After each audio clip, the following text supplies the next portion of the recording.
শিক্ষকদের কর্মসূচি নিয়ে যে সিদ্ধান্ত হল। বিএনপিকে যেসব কর্মসূচি পালনের পরামর্শ দিল সমমনা দল ও জোট। কোটা আন্দোলনকারীদের দাবি ও বক্তব্য সংবিধান বিরোধী, ওবায়দুল কাদের। আওয়ামী লীগের হাত থেকে দেশকে রক্ষা করাটাই চ্যালেঞ্জ, মির্জা আব্বাস। এতক্ষণ শুনছিলেন সংবাদ শিরোনাম, এখন থাকছে বিস্তারিত।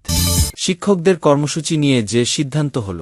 আওয়ামী লীগের সাধারণ সম্পাদক এবং সড়ক, পরিবহন ও সেতুমন্ত্রী ওবায়দুল কাদেরের সঙ্গে বৈঠক করেছেন সর্বজনীন পেনশন স্কিম প্রত্যয় বাতিলের দাবিতে আন্দোলনরত পাবলিক বিশ্ববিদ্যালয়ের শিক্ষকদের একটি প্রতিনিধি দল শনিবার বেলা 11টায় ধানমন্ডিতে আওয়ামী লীগ সভাপতির রাজনৈতিক কার্যালয়ে এ বৈঠক শুরু হয়।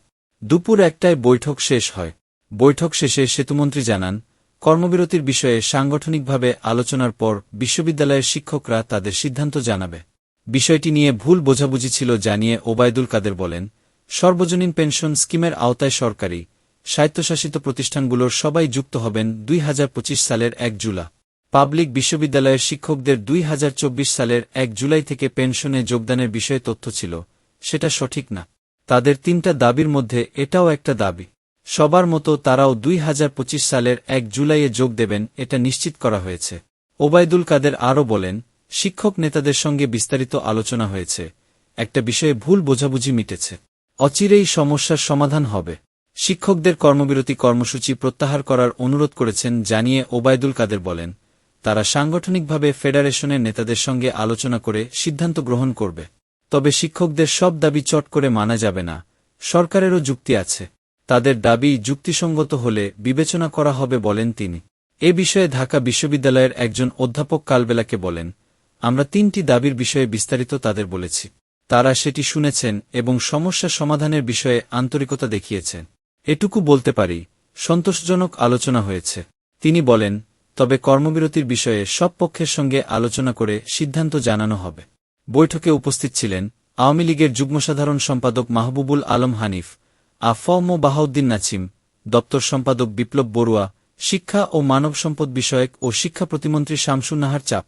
এছাড়া প্রধানমন্ত্রীর শিক্ষা ও সংস্কৃতি বিষয়ক উপদেষ্টা ড কামাল আব্দুল নাসের চৌধুরী এবং বিশ্ববিদ্যালয়ের 12 জন শিক্ষক এ বৈঠকে উপস্থিত ছিলেন।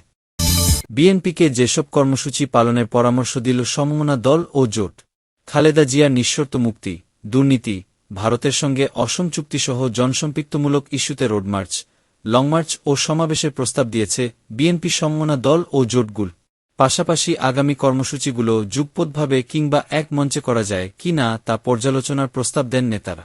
রাজধানীর গুলশানে দলের চেয়ারপারসনের রাজনৈতিক কার্যালয়ে সমমনা দল ও জোটের সঙ্গে বিএনপির লিয়াজে কমিটির বৈঠকে শুক্রবার এসব প্রস্তাব দেওয়া হয়। যুগপৎ আন্দোলনের কর্মসূচি ঠিক করতে বৃহস্পতিবার থেকে সমমনা দল ও জোটের লিয়াজে কমিটির সঙ্গে বৈঠক শুরু করেছে বিএনপির লিয়াজে কমিটি।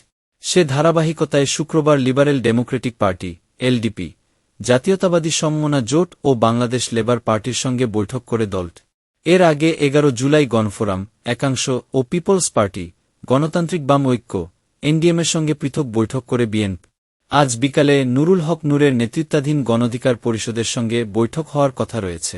বৈঠক সূত্র জানায়, বাংলাদেশের ভূখণ্ডে যেসব এলাকা দিয়ে ভারতের রেলগাড়ি চলাচল করবে, সেসব এলাকায় এই রোডমার্চ ও লংমার্চ কর্মসূচি দেওয়ার জন্য সমমনা দলগুলোর নেতারা মতামত দিয়েছে। চলতি মাসেই নতুন কর্মসূচিতে যাওয়ার কথা রয়েছে, তবে এখন কোনো কর্মসূচি চূড়ান্ত হয়নি। সামনে যুগপৎ আন্দোলনের অন্য শরিক দল ও জোটগুলোর সঙ্গে বৈঠক হবে। শুক্রবারের বৈঠকে বিএনপির পক্ষে দলটির স্থায়ী কমিটির সদস্য নজরুল ইসলাম খান, বেগম সেলিমা রহমান, ভাইস চেয়ারম্যান মোহাম্মদ শাহজাহান, আব্দুল আওয়াল মিন্টু উপস্থিত ছিলেন। বৈঠক শেষে নজরুল ইসলাম খান বলেন, আগামী কর্মসূচি পালন বিষয়ে আমরা মতবিনিময় করেছি। আর এসব বৈঠকের পর 2 থেকে 3 দিনের মধ্যে এসব দল ও জোটের শীর্ষ নেতাদের সঙ্গে বসে আমরা পরবর্তী কর্মসূচি ঘোষণা করব। এ দেশে গণতন্ত্র পুনরুদ্ধারের জন্য একদফা আন্দোলন, মূলত সেই আন্দোলনেই আমরা আছি।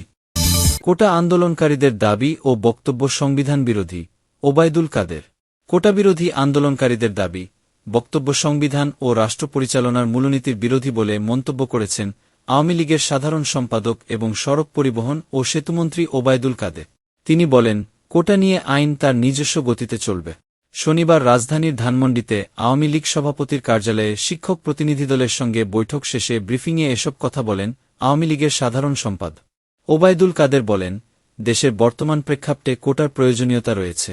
একটা কুচক্রি মহল কোটাবিরোধী আন্দোলন থেকে ফায়দা নেওয়ার চেষ্টা করছে। গেল কয়েকটি বছরে কোটা না থাকায় নারীদের অংশগ্রহণ হতাশাজন পিছিয়ে পড়েছে প্রান্তিক জনগোষ্ঠীও। সেতুমন্ত্রী বলেন, দক্ষিণ এশিয়ার দেশগুলোর মধ্যে বাংলাদেশে কোটায় নিয়োগ সবচেয়ে কম। সংবাদ সম্মেলনের আগে পেনশন নিয়ে আন্দোলনরত বিশ্ববিদ্যালয়ের শিক্ষা প্রতিনিধিদের সঙ্গে বৈঠক করেন সড়ক পরিবহন ও সেতুমন্ত্রী। বাংলাদেশ বিশ্ববিদ্যালয় শিক্ষক সমিতি ফেডারেশনের সভাপতি আক্তারুল ইসলাম ও সাধারণ সম্পাদক প্রফেসর নিজামুল হক ভূঁইয়া নেতৃত্বে ১৩ জন শিক্ষক প্রতিনিধি আলোচনায় অংশগ্রহণ করে। এ নিয়ে আওয়ামী লীগ সাধারণ সম্পাদক ওবায়দুল কাদের সাংবাদিকদের জানান, পেনশন স্কিম ২০২৪ না ২০২৫ এ নিয়ে একটা ভুল বোঝাবুঝি ছিল, তা দূর হয়েছে।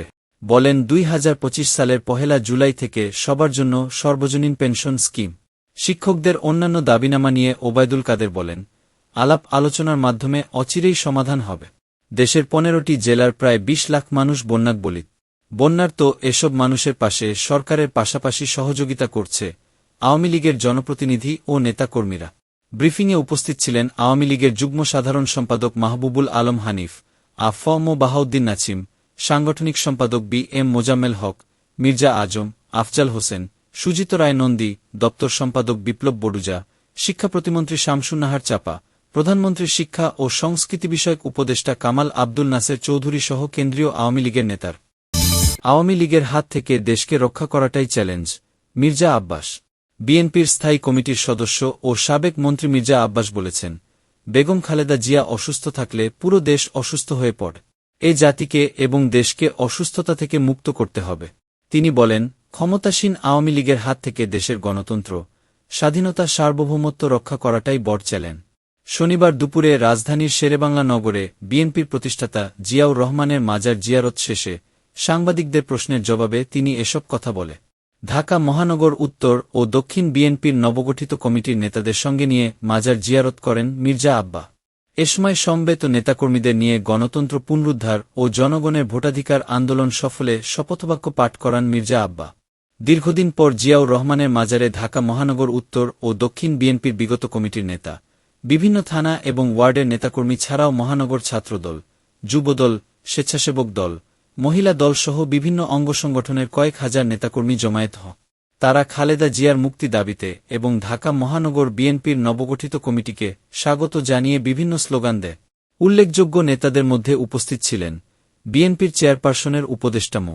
আব্দুস সালাম, সৈয়দ মোয়াজ্জেম হোসেন আলাল, যুগ্ম মহাসচিব হাবিব উন নবী খান সোহেল, বিএনপির যুগ্ম মহাসচিব শহীদ উদ্দিন চৌধুরী অ্যানি, প্রচার সম্পাদক সুলতান সালাউদ্দিন টুকু, বিএনপির স্বেচ্ছাসেবক বিষয়ক সম্পাদক মীর শরফত আলী সপু, ঢাকা উত্তর বিএনপির আহ্বায়ক সাইফুল আলম নির্ব, সদস্য সচিব আমিনুল হক, দক্ষিণ বিএনপির আহ্বায়ক রফিকুল আলম মজনু, সদস্য সচিব তানভীর আহমেদ রবিন, যুবদলের সভাপতি মোনায়েম মুন্না, সাধারণ সম্পাদক নুরুল ইসলাম নয়ন, স্বেচ্ছাসেবক দলের সভাপতি এস.এম. জিলানী প্রমুখ। তিনি বলেন, আমরা সবাই মিলে শহীদ প্রেসিডেন্ট জিয়াউর রহমানের মাজারে পুষ্পস্তবক অর্পণ করেছি। সবাই শপথ নিলেন বেগম খালেদা জিয়াকে মুক্ত করা হবে। খালেদা জিয়া অসুস্থ থাকলে পুরো দেশ অসুস্থ হয়ে যা। তিনি এখন মারাত্মক অসুস্থ। আল্লাহর কাছে দোয়া করি তিনি যেন বেগম খালেদা জিয়াকে আমাদের মাঝে ফিরিয়ে দেন। দেশের গণতন্ত্র পুনরুদ্ধার করতে গিয়ে যা করা দরকার মহানগর বিএনপি নেতারা আগামীতে তা করবে। এক প্রশ্নের জবাবে তিনি বলেন, কোটা সংস্কারের আন্দোলন যৌক্তিক ও ন্যায্য। বিএনপি সমর্থন দিয়েছে বলেই আসল বিষয়টি ধামাচাপা দিতে চায়। এটা তাদের অপকৌশল। আমরা আশঙ্কা করছি এই আন্দোলনের ফাঁক দিয়ে সরকার কোনো অপকর্ম বা দেশের বিরুদ্ধে ষড়যন্ত্র করছে কিনা। তিনি আরও বলেন, আমাদের আন্দোলন কখনো ব্যর্থ হয়নি, বরং সরকার আন্দোলন নস্যাৎ করার ষড়যন্ত্র করেছে। অনেক নেতাকর্মী দলে দলে কারাগারে গেছেন, আবার বের হচ্ছে, আবার জেলে যাচ্ছে, মিথ্যা মামলায় জর্জরিত, অনেকেই গুলি খেয়েছেন। সুতরাং আন্দোলন ব্যর্থ হয়নি। বিএনপির এখন চ্যালেঞ্জ কি? এমন প্রশ্নের উত্তরে মির্জা আব্বাস বলেন, বর্তমান সরকার ক্ষমতায় থাকলে দেশে গণতন্ত্র, স্বাধীনতা, সার্বভৌমত্ব কিছুই থাকবে না। সুতরাং এ হায়না সরকারের হাত থেকে দেশকে রক্ষা করতে হবে। উল্লেখ্য যে, গত ৭ জুলাই ঢাকা মহানগর উত্তর ও দক্ষিণ বিএনপির ২ সদস্যের নতুন আংশিক আহ্বায়ক কমিটি ঘোষণা করে বিএনপি। ঢাকা মহানগর উত্তরে জাতীয়তাবাদী যুবদলের সাবেক সভাপতি সাইফুল আলম নীরবকে আহ্বায়ক ও বিএনপির ক্রীড়া বিষয়ক সম্পাদক ফুটবলার আমিনুল হককে সদস্য সচিব এবং ঢাকা মহানগর দক্ষিণে সাবেক সদস্য সচিব রফিকুল আলম মজনুকে আহ্বায়ক ও সাবেক যুগ্ম আহ্বায়ক তানভীর আহমেদ রবিনকে সদস্য সচিব করা।